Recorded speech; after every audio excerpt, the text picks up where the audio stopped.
The Day Show is sponsored by Onga.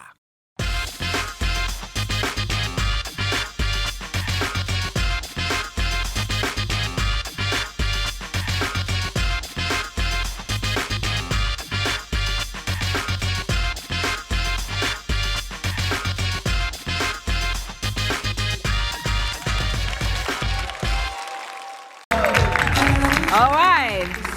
Have you come across this book yet? Why go for crumbs if you can own the bakery? Have you come across it, anybody? Not yet. Are you curious as to what exactly is in this book? Well, I am as well, and we'll be finding out shortly. It's another Sunday afternoon. We're back again with another exciting episode of The Day Show. My name is Berla Mundi. DJ Filter is here as usual, and my lovely audience is here as well.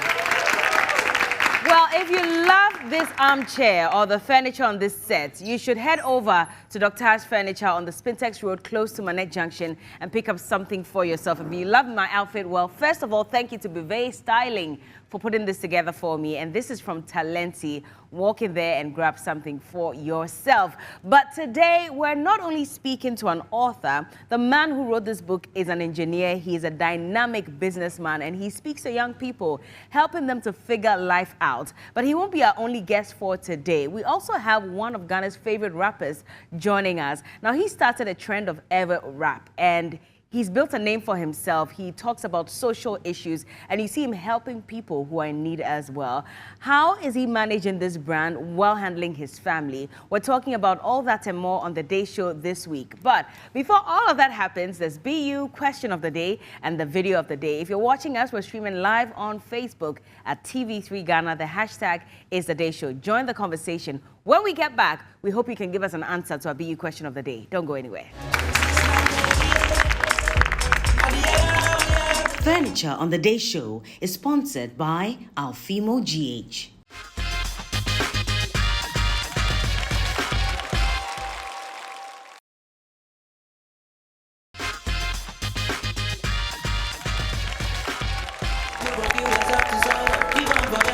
All right, you are welcome back, and it's still The Day Show. It's time now for the BU Question of the Day. Who is asking? There you are. Hello, sweetie. Hi, what's your name? My name is Adam Hubaida. Okay, nice name. What's your question?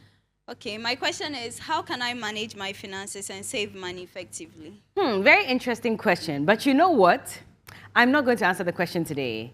Reason being that we have the perfect person, the perfect guest who's going to help you answer this question. And so maybe at this point, we'll go for our video of the day. And when we come back, Mr. Roland Ofori will be answering our questions. Don't go anywhere.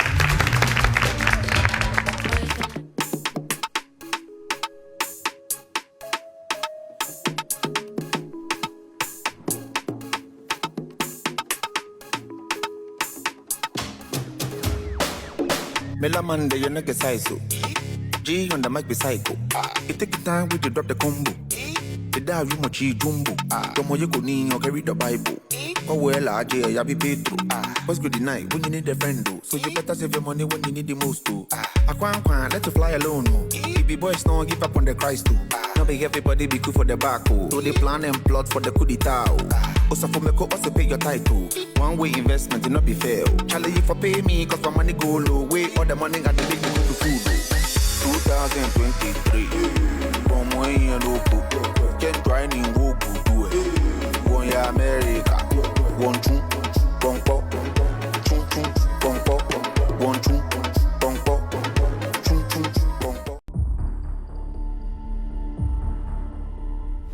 Are you ready to shine in the spotlight and harness your potential? Are you looking for the opportunity to step into the world of TV presenting? Then the time is now. Adisa Productions Limited presents a 3-day intensive masterclass in television presenting. Get top-notch training from industry giants, first-hand studio and location practical, a certificate of participation, and an on-air 3 months internship at TV3 and Onia TV for the best 4 presenting studios. students. Fine-tune your presenting skills and master the art of engaging your audience by being part of this experience. Join us for this intensive hands-on experience and unlock your skills as a television presenter. Register now at forms.mg.com.gh and make a payment of 1,000 Ghana cedis at the APL offices located at the premises of TV3 Kanda, and call 056 191 3333 for further inquiries. Register and make payments before the 25th of November 2023. Your journey to being one of the most sought-after TV hosts starts here at Dessa Productions Limited. Do it with the professionals.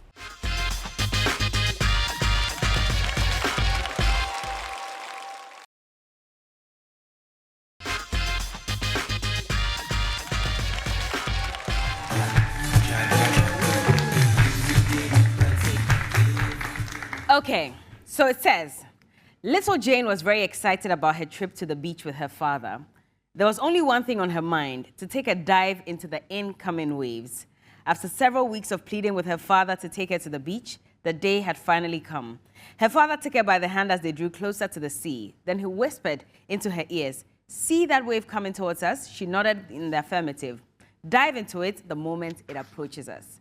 Jane was bubbling with intense emotions as the waves drew close, but for some reason, she froze, unable to dive like the way she had been waiting for. The beautiful wave started receding and then vanished completely. Jane suddenly burst into tears, screaming, "My wave is gone, Daddy, my wave is gone. I couldn't make the most of it when it came and will never get to see it again." Her father smiled, put his firm hands on her shoulder, assuring her that, "Jane, don't worry, another wave will come." Lo and behold, Jane saw another beautiful wave coming their way. She froze for the second time and couldn't dive. The father turned to her and said, "Don't be anxious, relax. Another beautiful wave will come." Finally, when the seventh wave showed up, Jane mustered courage and took the dive she had been waiting for. She came out feeling great with admiration and gratitude for her dad. What lesson are you deriving from this paragraph that I have read? And maybe you should get this book so you can get those lessons that I'm talking about. But we have the author here with us. He's my very own boss. Interestingly, I was supposed to have been there for the book launch. I wasn't around, but I'm glad that we're having this conversation anyway. He has an engineering background, but he says he's also a content creator with a gift for weaving together engaging narratives that keeps readers hooked from beginning to end. Please, let's put our hands together for Mr. Roland Ofori. Hi. Finally get to see you on my show. Yeah, You're welcome. Thank you. Have a Thank seat, you. sir. Thank you. Good to have you in the studio. And let me apologize again. I mean, we had the conversation anyway. I should have been there, but I couldn't. But congratulations on this book. All right, thank you very much. I'm so happy. This is not your first book, by the way. No, this is my second book. This is your second? Yeah. Why did you start writing books? Tell us. I think I started writing at a very early age. If you remember those days of junior graphics, yes. I used to write and I would send it to them to publish. Then when I finished SS and I had the privilege to go and be a people teacher, I was handling class 2. And every week I used to write poems for them. And then by the time I realized I had a book, I never published that one, maybe one day. You should, one day. Yeah. Then I started taking blogging very serious. I think from 2015, 2016. I had my own page, Rolando Forey Speaks. Then after a while, I realized that I had aggregated a lot of, good materials I could, build on. So somewhere in 2017, I launched my first book. Which was just a book of 366 quotes. And the whole idea was, I know people don't like reading. So if you read an entire book, what is the key message I'm trying to put across? So that was the first book, and it was 366 wisdom keys I've learned from my fathers. Then just last month, I launched my second book. This one. Yeah. And here we are today. Yeah. But why do you call it, Why Go for Crumbs If You Can Own the Bakery? What's the idea behind this book? All right, so I think for me, the idea behind this book is that, especially if you look at the part of this world where we grow up with a lot of limiting beliefs, which we kind of normalize, we kind of, normalize the irregularity, and we don't get to see that there's so much there is to life.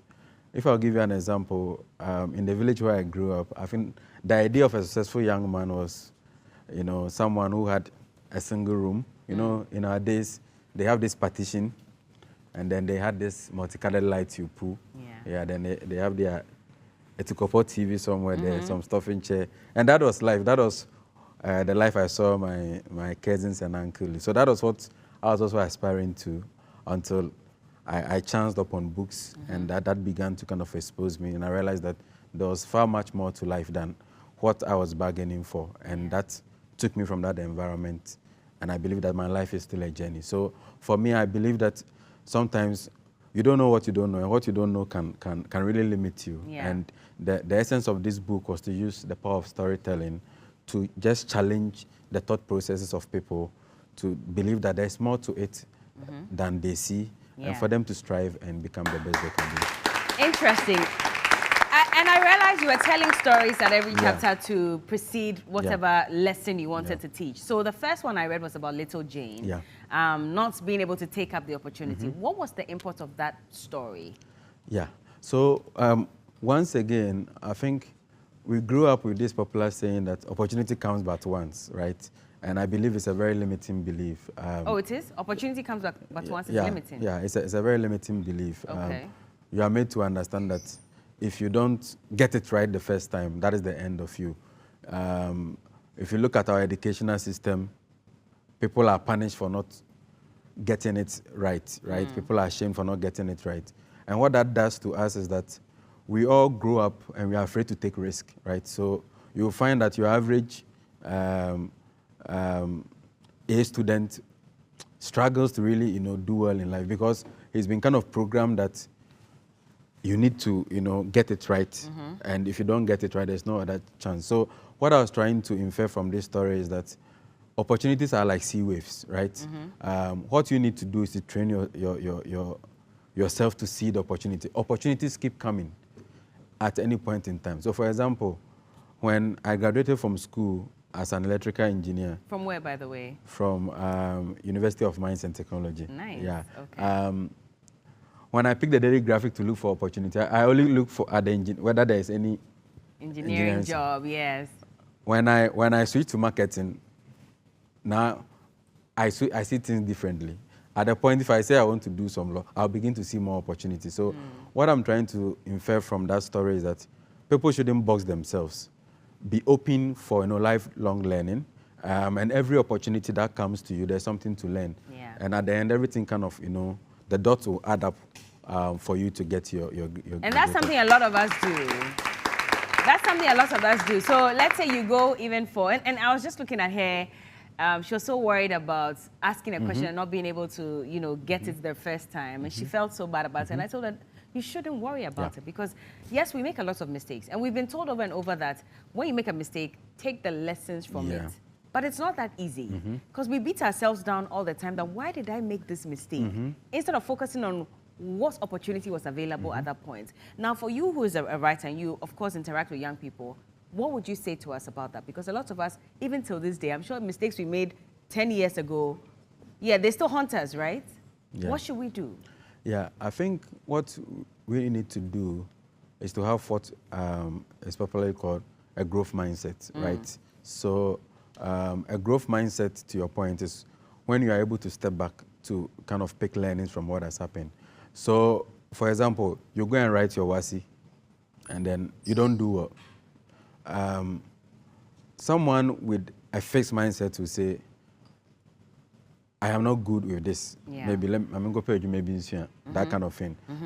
Or maybe let me just single out to, let's say, mathematics. You say, oh, I'm not good at maths. So you keep saying I'm not good at maths.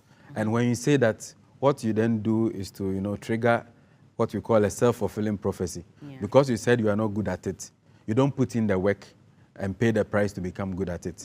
But someone with a growth mindset will say, I didn't answer the question the way I was supposed to. So how can I become better in the next one? Maybe it is the way or the approach to which you learned. Maybe you need to change your teacher or find a friend who understands it better. And it is the same situation, but the person with the growth mindset will not give up, come again, and then get it right. Yeah. Well, I think that's a very fair one. But there's also a chapter that talks about why do our fathers die so early? And then it talks about the pension shock syndrome. I'm linking that to the question that was asked during the BU segment about how to, make effective use of our finances and save. Yeah. Because a lot of people, you see that even after pension, they realize they didn't save enough money. Yeah. But for young people who may find jobs, or even if you don't have a job, at least someone will dash you some 10 CDs. And they always tell us, take a bit of it and save. So to that question that the young lady asked, how do you manage your finances and save effectively? All right. So it is said that if you don't know where you are going, everywhere is a destination. And I believe strongly that the key to having financial freedom, I'll call it that, is for you to have a goal, right? So what is the ideal financial freedom you want? Maybe for you, you want to retire, live in Trasaco, and Amen. And then have... Hey, receive it all. And then have about 5 sports cars, and travel around with your family. Someone to say, hey, the kind of life I want at retirement is to, own an acre of land at Vapo in the Volta region.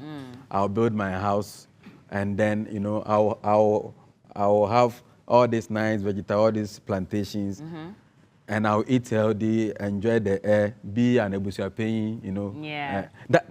That is it, right? That is what the person wants. Now, for each of them, the price to pay is very, very different, right? So normally what I tell very young folks is that at this stage, depending on the kind of financial freedom you want, what I will encourage you is that invest in yourself, right? Okay, how? Yeah, invest in yourself. So build your capacity. Okay. So I told you that at a point I was a people teacher. I was earning 30 Ghana, 300,000, all right? How many years ago was this? Try to calculate. 30 Ghana even now. now. This was, was it 2009? 2000, yeah. So let's say that I look at the kind of life I wanted. I want to live in Accra. I want to live in my own house. I want to travel around places. How much can I save from that 30 Ghana? No. So I knew that I needed to build my capacity and quickly go to the next level, right? So thankfully, in this dispensation, information is for free, right? You go to sites like Coursera, where they have all the world-class Ivy League schools materials. You only pay if you want the certificate, because they know that Africans, you like certificates. If you don't like the certificate, you can get the knowledge for free, right? Okay. And what are the key areas you need to kind of build capacity? The first one is around, financial literacy. I think a lot of people are not financially literate. What does it mean to be financially literate? So it means that you understand the power of money. You know how money works, and you are able to make money work for you in the long run. So mostly your parents or your pastors, they are not the right people you should talk to. Look for that uncle that everybody says is wicked. And they say he's wicked because he's rich and he doesn't want to share his money. That is the person you should get close to. We kind of shy away from those people, because I grew up and they say, oh, this your uncle is wicked, this your uncle is not nice. Then later I realized that it was because he didn't want to share his goodie with anybody. And there's nothing wrong with it, right? He doesn't want to share. You find people who are also very philanthropic and they like to share. Yeah. But you should always focus on people who have made it. There's nothing new under the sun, right? And anything you want to do, there's more power in association than to learn, right? So if you know that this person has done well in life, and you get close to the person, you learn at the person's feet. How do you get close to the person? Do chores for the person for free, okay? Maybe you are savvy with social media. Ask, hey, uncle, are you on Facebook? Or say, I don't see you're there. Or he has some business, you help the person build content, and then you are there to learn from that person. So find the people who you want to be like, learn from them, right? And as I said, when it comes to financial literacy, there are a lot of countless materials on YouTube, on the internet. Learn, and then most importantly, put it into practice. Unfortunately, in our culture here, our savings culture is non-existent. And I think it stems from the Wofawoho, syndrome. Because as I'm sitting here, I might say that, hey, the economy is tough, so I'll not give birth to plenty children. But I have some cousin in the village who is just reproducing. Yeah. And then when school reopens, he'll call you, oh, Charlie, your nephews, you open school, Charlie, how you go do them? But it's because when the way our society is, when you are falling down, someone will come and rescue you. So a lot of people believe someone will bail them out. Yeah. So have that mentality that no one is coming to bail you out. For me, I think that these are some of the ways by which you can get to Where can we find your books to buy, Mr. All right, so the book is principally distributed by a website called booknook.store. Booknook? Yeah, .store. Okay. When you go there, you can place an order and they'll deliver it to you wherever you are. They'll just bring it to your doorstep, yeah. Anywhere in the world. Then, of course, if you want the soft copy, it's on Kindle, Amazon, and anywhere you are in the world, you can also buy it at Amazon. Yeah. With time, we'll be listing it in some of the shelf listings and co. But you go to booknook.store right now, you can order it. Wherever you are, they'll bring the book to you. Yeah. Why go for crumbs if you can own the bakery? And he just shared some nuggets of wisdom with us. There's a lot in this book, and I entreat you to get one for yourself and read. It's important. Mr. Roland Ofori, thank you so much for your time. Thank you for and the opportunity. I know it's too early to ask, but any new ones, in the pipeline? Yeah. Okay, so more books will be coming. More books will be coming, But in the meantime, let's get this and read it. Yes. Thank you so much, Mr. I Roland brought 2 Ofori. copies for your listeners. Oh, you brought copies for everyone? No, 2 for your 2 most active participants. So you can give it out. So the 2 most active participants today are getting free books. Yes, all right. No, not now. We'll share it. Relax. I know when I announce it, you people will just, jump on it. But thank you so much, sir, for your time. Please put your hands together for Mr. Roland Ofori. And when we get back, we have rapper Edem joining us. Don't go anywhere. All right. Thank you.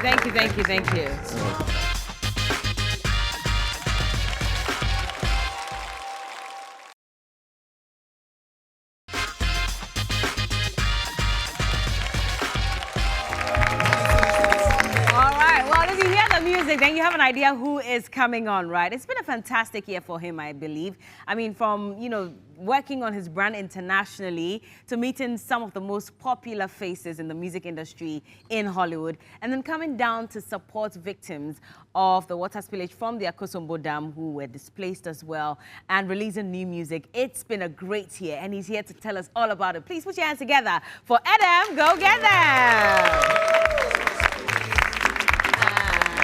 Hey, yeah, bro. Hey. Okay. Hey.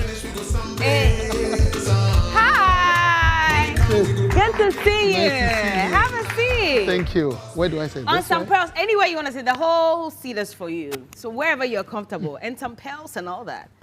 Okay. You don't look bad. Thank How you. you doing? I'm greater than Accra. Yeah, greater than Accra. I know you've been quite busy in the last couple of days. When did you get back to Accra? Because I noticed you were in the Volta region for a while, supporting the victims.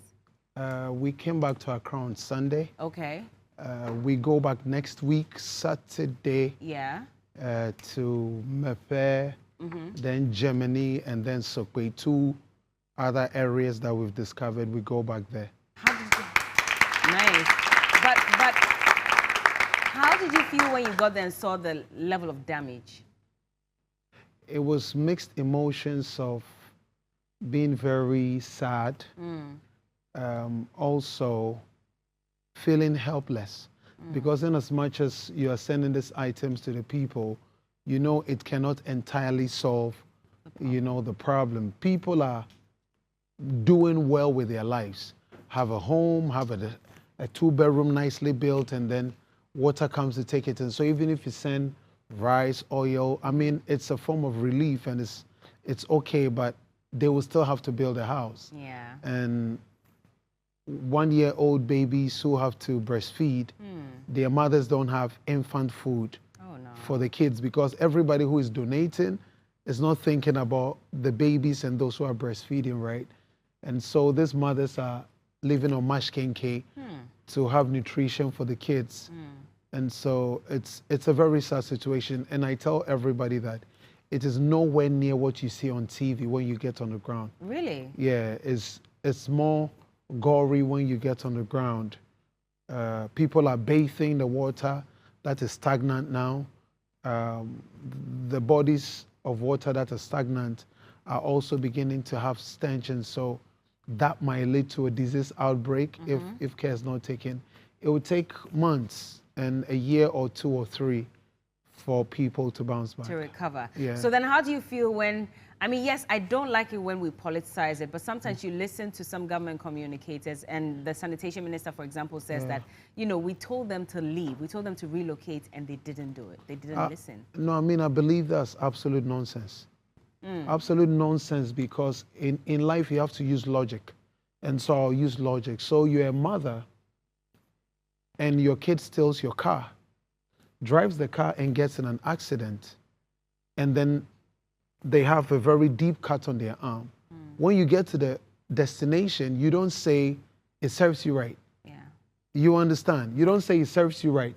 You take them to the hospital, make sure they are okay, and when it is done, then you address them that you shouldn't have taken my car. And so this is the wrong time to make such a statement as a leader, and where people's families and loved ones are really involved. This is really just the wrong time to make such a statement. And I know from sources that she hasn't been on the ground. The minister herself. She wasn't on the ground when she made a statement. And even if you have been on the ground, what happened if it was your relative involved in that? Would you say, I've warned you and you didn't go? And even if you have warned them, where are you sending them to? People have made homes. Their soul and their spirits live in that place. So if you want them to relocate, where? You should tell us, oh, we told them to go to town A or B and they didn't listen. And then I also heard that the day the dam was being opened, they weren't informed on that day. So even if you told them ahead of time, how about the day of opening? So I think it's really upset, and any leader who is a good leader shouldn't exude the kind of utterances she was exhibiting. I mean, the VRA says they did simulation exercises, and so in fact they went into the community, spoke to the people, etc. And yet you hear from the people and they say, we didn't know that this was going to happen. So it's all very confusing. But I know you have great respect for the president. Yes, I do. But he got on there and also made a statement that incurred the wrath of people. I was disappointed in the president. In the statement he made? Yeah, you can have respect for people, and it's because of that respect that the president shouldn't say what he said. And I say that let's stop doing all the book stuff, and let's really use very domestic knowledge for everything. But he says he was misconstrued. I mean, he was also responding to opposition, making claims that the reason he had not been there early enough was responding to opposition. They didn't vote for him. He might be responding to opposition, but he wasn't talking to opposition. You were talking to the people who were going through what they were going through. And so if he says he's talking to opposition, then once again it's politics. If we can see it from those lenses, but if it is to the people, then that's an insensitive remark. Yeah. Has the president done a good job so far leading the country? That's a relative question. Okay. I think that with the year of return concept, it's a brilliant idea that has thrown so much light on Ghana as a country, people coming in. I don't know the figures. And so I don't know if it's making so much money for the young people or it's positioning Ghana where it's contributing to the GDP. Yeah. So yes, for that, I think he has done well. Okay. For other areas where we are constantly borrowing, I think he has fallen horribly. Yeah. I also don't agree with the concept of people being hungry and then you spend money on wanting to build a church. I don't even think God will agree to that, that his kids will be hungry and then God will agree that he wants to build a church. And so there are other areas that I think he hasn't done well. And then I think for the year of return, it's an amazing initiative. But you've been to early as well. You were at the Grammys this year. I mean, at the beginning. It wasn't on government budget. Oh, no, I know it wasn't. I want to put that out. It was on your personal budget. Yeah. Tell me what the experience was like, getting up close and personal to a body that we all know, you know, is highly revered across the world. It's on a lot of levels, on a personal level, and which is one of the things I say across every other platform. When I got on the Grammy red carpet, I was holding my iPhone and I realized that every other star who was holding the iPhone didn't have a case. So I quickly removed my case and I They didn't have a case? No. Hey.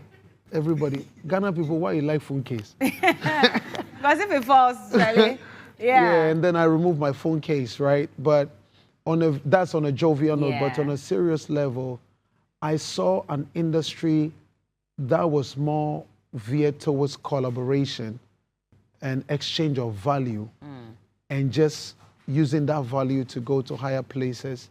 I also saw a very orderly system of things being done where you have a certain ticket, and where it allows you is where it allows you. Yeah. That is unlike my home, where somebody you have a complimentary ticket but can sit in VIP. Yeah. Also, people are open for all levels of conversations, publishing conversations, recording deal conversations, collaborative conversations. And so it's a world that I think coming up, the space we find ourselves in, and the people who control TV and talk, because they are low dreamers, and that is not everybody, they put these ideas in your head that these dreams are unattainable. But when I go there, I realize that it's not a walk in the park, but I realize that the world is open for any level of ambition you have. Yeah. So if you listen to somebody on radio or TV who says, oh, they're gonna need go feel go Grammy, this thing will be so hard. If you lock that in your mind, it might set you back and you will not be able to achieve all the levels of greatness. And so it encouraged me to do more, to be more, and to continue to push myself. Are media personalities, or is the media doing more harm than good to the industry, the creative arts industry, with some of the comments that we make? And the It would be opinions we unfair share? to say they are doing more harm than good. I think that what would be fair to say is we need to have a direction Okay. that is intentional. Because when you travel outside, everything they do is intentional. Yeah. A TV show and what comes on is intentional because they know it drives the country.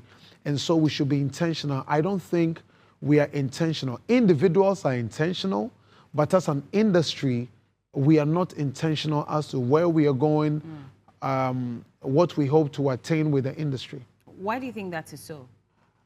Because I think structure-wise, we are not there. I also think that people are not professionals in whatever field they find themselves, but they're only on board because they've been around the ecosystem for some time. And so by default, they become maybe an A&R with no real background or no science to it. Somebody becomes an artist manager and doesn't take a course in international relations, and so doesn't know how the terrain works. And so you can't entirely blame the industry, but I mean, we're at a stage and it's a process, so we'll continue to grow and evolve. Speaking of being intentional, I see that you have been intentional with your brand this year. I mean, you literally were out of the country for quite a while trying to make the right connects, meet industry people out there and work with them. Jim Jones is one of them, and a couple of them. Tell me about this prolonged stay in the States and how that's impacted your brand. Okay, so let me be clear to all my side chicks. I'm not permanent in the States. I go and I come. Shouts to my wife. I go. Which is why I was wondering, why did you not give that side note to your wife first of all before the side chicks? Because a lot of people think I stayed outside the country for long. I go for 4 weeks, I come back to Ghana. But you stay on the low and then you go again. On the low will be relative. I think it's media that's not blowing me up. Oh. Yeah, because there's nothing on the low for an artist. I am sure that if I come back to Ghana and I take off my pants on Instagram, the whole country will hear of me. Yeah. Right? So I make it about my music, and I make it about really positive things. And drama drives media, and I don't do all the drama and all the sentimental stuff. And so that's probably the reason why it may look like I am on the low. You think that's the reason? Because if I'm out there and the police arrest me, the whole Ghana media will hear it. Yeah, but if you're out there and you're working with artists and Nobody trying will hear it. If I come here and I steal something, it will be in the media. If I have a scuffle with another artist, or if I drop a song and I diss an artist today, every media house will play it. So you expected the media to blow up a lot of the things you were doing, and that wasn't happening. How did you address that? No, I'm not expecting the media to blow up because I don't think that I have to be that entitled. Okay. Because it's a business and you have to be strategic. And one of the things I had a reservation on, which my team raised to me, has to do with you. So when LA, and you reach out to me, that you wanted access to an event, right? And then I'm like, let me pull the call through, let the people get you in. Yeah. And then my team calls me from Ghana and say, Edem, you told us this, but when Bella came, she didn't make news article on you on TV3, but she made it on another Ghanaian artist. And I'm like, I love my sister, but I'm sure it didn't even cross her mind that I gave the access, but when it came to highlighting, she didn't highlight that. me. I mean, but did you explain to them that, to be fair, there was even supposed to be an interview with you and that didn't happen as well? No, I just told them that I'll have a conversation with you because the kind of relationship we have, it's not about pettiness.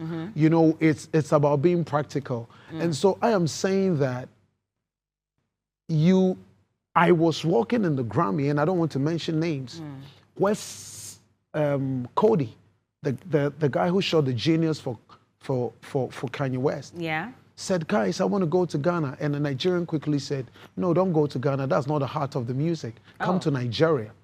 And I can bet my life that a Ghanaian will not do the same in the situation. If he heard somebody saying, I want to go to Nigeria, he won't say, come to Ghana. What did you say to him? No, I wasn't part of the conversation. Oh, you weren't? Okay. But I'm saying that a Ghanaian might probably say, oh, go to Nigeria. So I Ghana phone that. And I don't think so. No, I mean, this is something. Think so. No, this is something very cultural and embedded in our DNA. That's not to say everybody, but a lot of the times we foster and validate foreign things compared to who we are. Because today, if we were to tell somebody 3 years ago that you will be on Global Citizen, I can tell you that 9 out of every 10 people will say, who is Bella?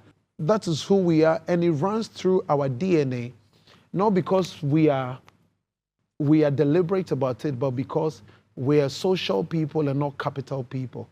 What do I mean by that? Over here, because we are social, we exchange help. When you travel outside, because they are capital, they exchange money and value. Yeah. So in Ghana, somebody say, you know what? Every time I've been helping you, but when it was your birthday, you didn't invite me. I'm not supposed to invite you because you've been helping me. But that is who we are. Or, oh, she's so nice to me, I think I should give her a job. That shouldn't be the reason you give somebody a job. Yeah. You give somebody a job because they will be capable of delivering. But you travel across the globe, it's value. So, oh, I want to give you a job because if I give you $10 and you work in my company, you make me earn 20. And so... And so over here, we exchange more emotions and sentiments. And so if I pay Bella to do PR for me, and I also get value for the PR, we have a healthy relationship. But if I think that Bella is my friend so much, she has to talk about me, then I harbor sentiments. And I think we have to move from being very social people to a group of people who exchange value. Charlie, I need you to come and do this. I'm paying you for it. Even if you cannot pay, let's sign a contract because you came through for me. When I also need you, you're going to come through for me. Absolutely. Now, if we're talking about Grammys, we should still talk about this. I mean, just a few months ago, they introduced, you know, or they added more categories. And of course, we have the likes of Ghanaian high life music, etc., being considered. Drill. Exactly, for it. What did you make of that? I think that it just speaks to the fact that Africa is rising, period. Okay.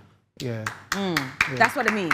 Yeah, it means Africa is rising. It means we are getting the attention of the West.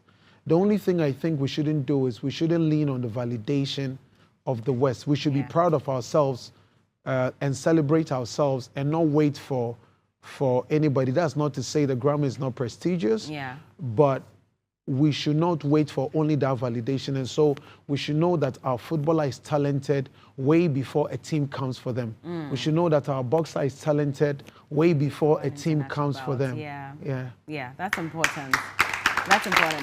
Tell me about your studio session with Jim Jones. So we had conversations. Of course, I'm a huge fan of Jim Jones, Cameron, and Joel Santana. So we had conversations. I invited him to Ghana, told him all the people that come here in December, and told him specifically to come to Labadi Beach.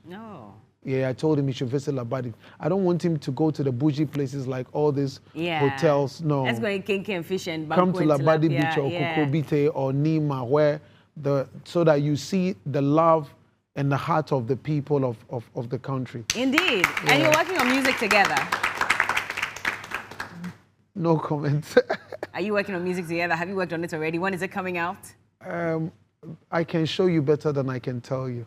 Okay, so we should wait. That means it's confirmation that they've worked on music together. No, we are not confirming anything because when you speak, you also know that there are people who don't wish you well. So forget them. They are not good. No, I'm really aware of them. They are not good. They can't do anything. And then we're also in LA to meet Swiss Beats at the Grammy Theater. That was a conversation with Paul Exton, who is the producer of Narcos, the movie on Pablo Escobar. Oh, okay. So he invited me to come to LA. I see. Because they were doing the launch of The Godfather of Harlem by Forrest Whitaker. Okay. And then I went there and I went to meet Swiss Beats. Yeah. And, you know, we had an extensive conversation. And one of the things that blew my mind is his favorite Ghanaian artist is Ebo Taylor. What? Yes. To the extent that he sampled Ebo Taylor's music in The Godfather of Harlem. I see. Then I'm there thinking to myself, that means if 10 years ago, Swiss Beat had come to Ghana to tell Ghanaians that high life is very good before everybody would go like, oh, wow, what we have is really important. And so we spoke, and then these are relationships that you have to water, you have to build, you have to also organize money to fly back, because flying from the east to the west coast, Charlie, no be beans. You know, be beans. You take one trip, $1,006. Another it's trip. Crazy, man. Yeah, it's crazy. Yeah, so if you're out there, you're an investor, reach out to us. Ghana Music is going to blow the globe, and nobody can stop it. I was going to ask that because Samini was here. He was talking about, you know, the investors and the fact that, Charlie, there are a lot of guys who have the money.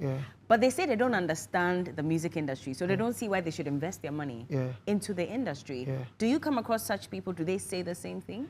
Yeah, I come across people who don't understand. It's okay not to understand. It's such a big industry that an investor cannot understand it. What we need is to build bridges between investors and machines that understand it. Because as big as Davido is, he's with Sony. Yeah. Sony understands the ecosystem.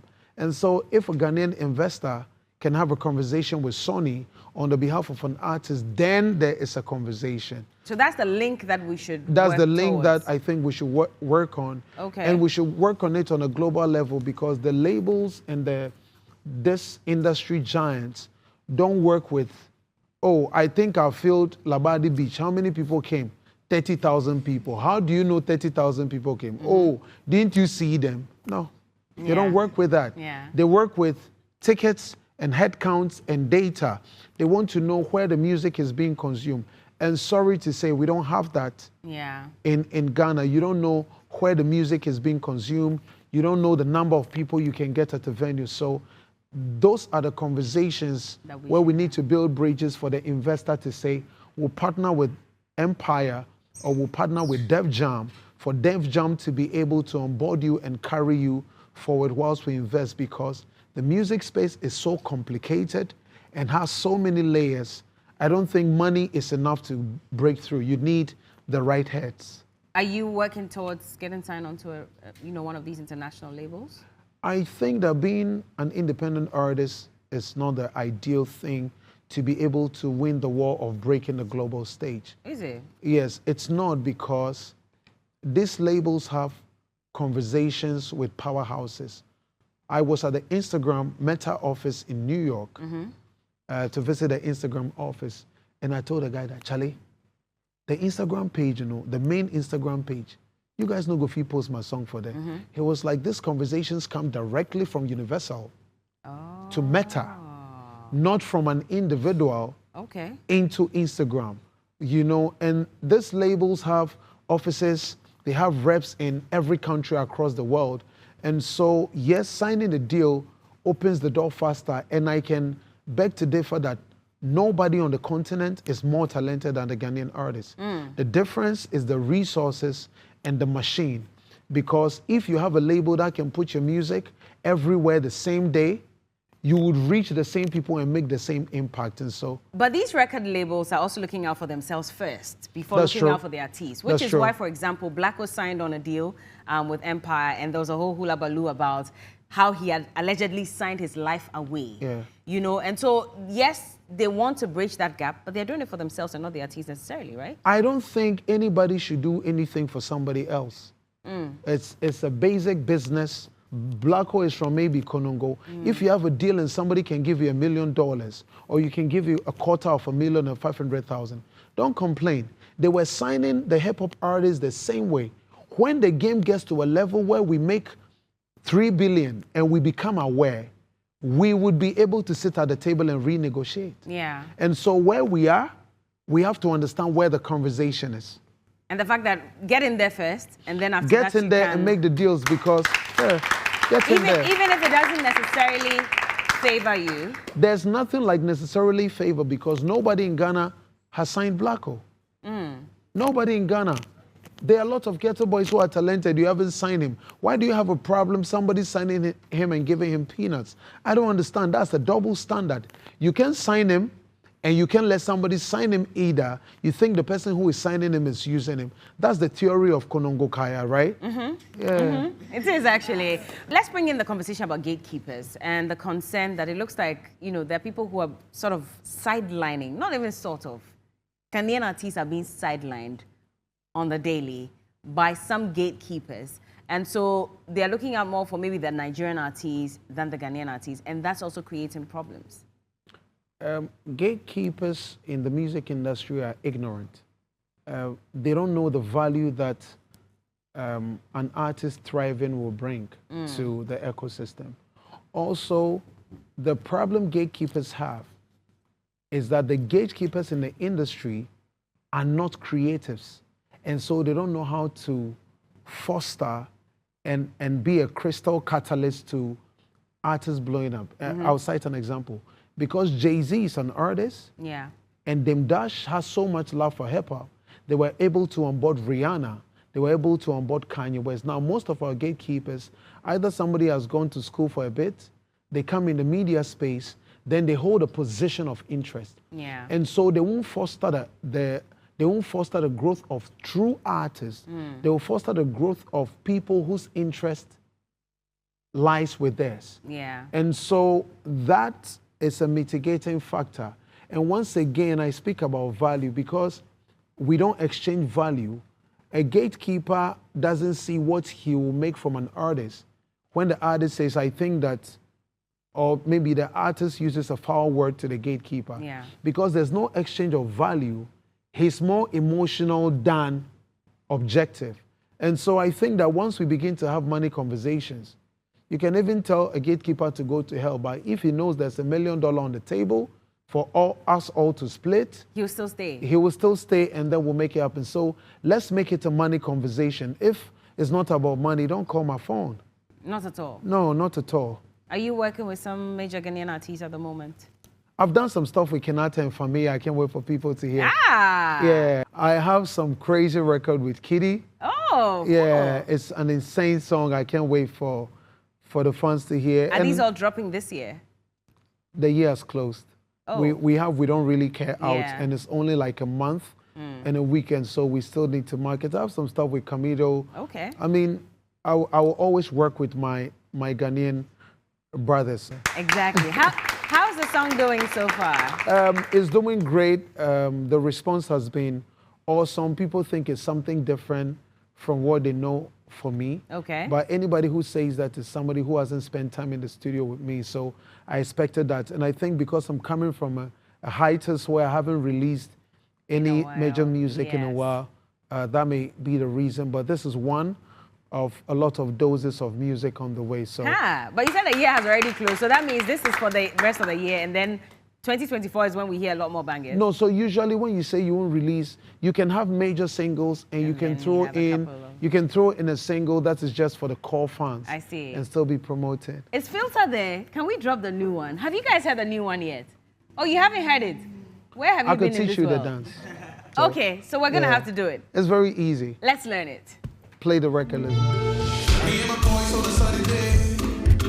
So when you hear we don't really care, you go here. We don't really care. Really care. We don't really care. Then you pop. We go pop champagne. Oh, so you didn't choose my own. My own was like this. You didn't choose that one. No.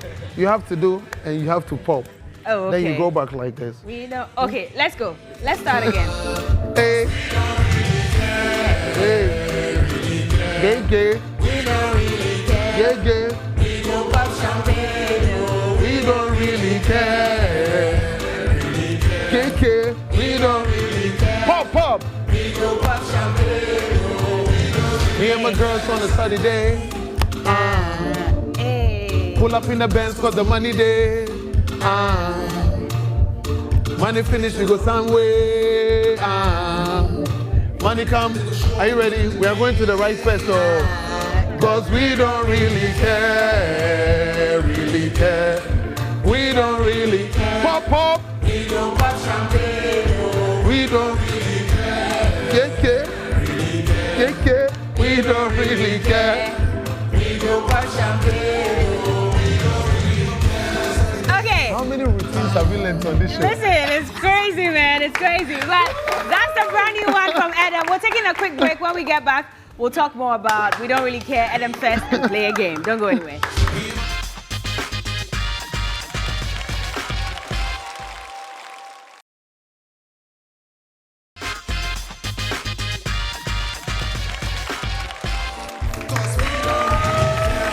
All right, you're welcome back. Yes, we don't really care who wins this competition as long as you're jamming to Edem's new song. But let's go this way. This one day, I care, I'll win. I'm going towards the red. Where people? And number 9. I'm going towards green is forward. Fantafun. Green grass. Hey. Green is for contemporary. Contemporary is healthy. I like it. It's fine. But we're going to blow the balloons. Okay. Place them on the cups and then pop them. Upside down. Well, whichever way you want to place them on the cup is fine, as long as it can sit on the cup. Okay. So you blow it, you tie, and you sit on the cup, and then Okay. you pop them. Okay. Okay, so let me bring the table closer. Whoever is able to blow all the balloons and pop all of them first wins.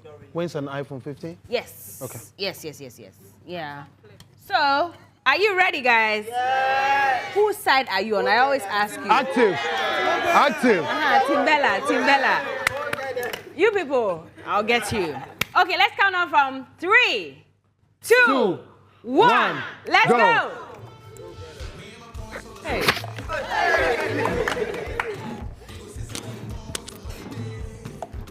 Let me help you. Aw, aren't you a darling? It's the tying, no, the tying is a problem. Hey, Edem, slow down. Don't do that.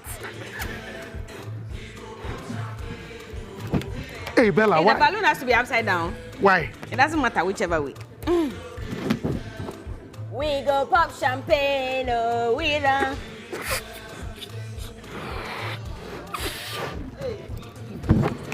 Hey! The number 9. I do yawa come. You know the work.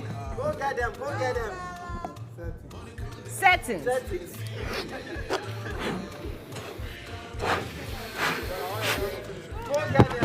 I let my air finish. Hey, Edem. Easy.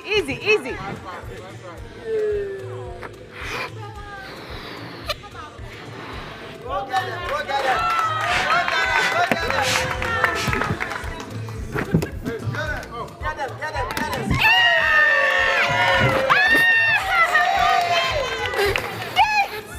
Oh my God! No!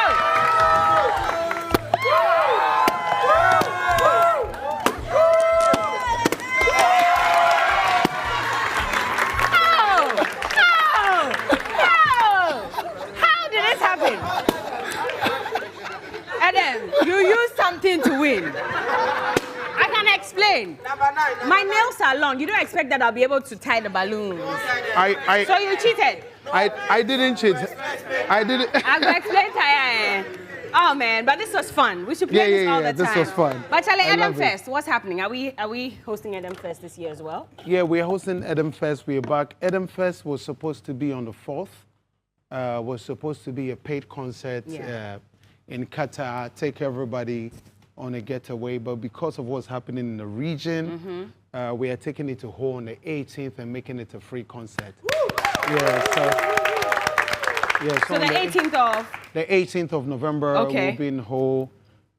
Some amazing artists from Accra. And then hopefully next year, we'll do the first Edem concert in Accra. I can't wait. Yeah, for people who love the music and the work. 18th of November. We're all going to be there in Ho. We are going to Ho. We are going to Ho, the Jubilee Park. Yeah. Awesome. I'm looking forward to that. And lest I forget, everybody should know that they have to continue supporting the dam spillage victims. Is really, really important. And big up to TV3 for the relief concert that just happened a while ago. Yes, definitely. Anyway, Edem, it's been a pleasure having you on the show. Thank you. We're jamming to this new one. Any album coming out soon? Singles, a lot of singles on the way. I can show you better than I can tell you. Once there's an album, we would announce. Why do I feel like there's a song coming saying, I can show you better than I can tell you? But it's been a pleasure. Thank you so much. Always Thank nice to see you. Make some noise for Edem Goget'em. Thank you, guys. All right, thank you so much. Well, I do have 2 books to give out. Nice meeting everybody. So I will give them out shortly. Oh, that's so cool. Respect. All right. Let me also remind you to get a book for yourself. Mr. Rolando Fori has written his 2nd book, and this one says, Why Go for the Crumbs If You Can Own the Bakery? Buy one for yourself and change your life. It is important. And 2 of my studio audience are getting this today. So here's what I'm randomly going to do. Just for the fact that our lady here asked us a question today, I'm passing you a book. So please come for it. Are you going to read? Yes, you are. Yes. Also, just a big thank you to Dr. Ash Furniture for our lovely furniture today. You can find them on the Spintex Road, close to Manette Junction. Very quality furniture. Walk in there and you understand. I'm sure you can even tell from what you see on TV that we have some very quality furniture there. And also, thank you to Bivet Styling and Talensi for my look for today. To you guys, love you. DJ Filter, love you as well. And to you watching, I love you even more. I'll see you next week. Enjoy.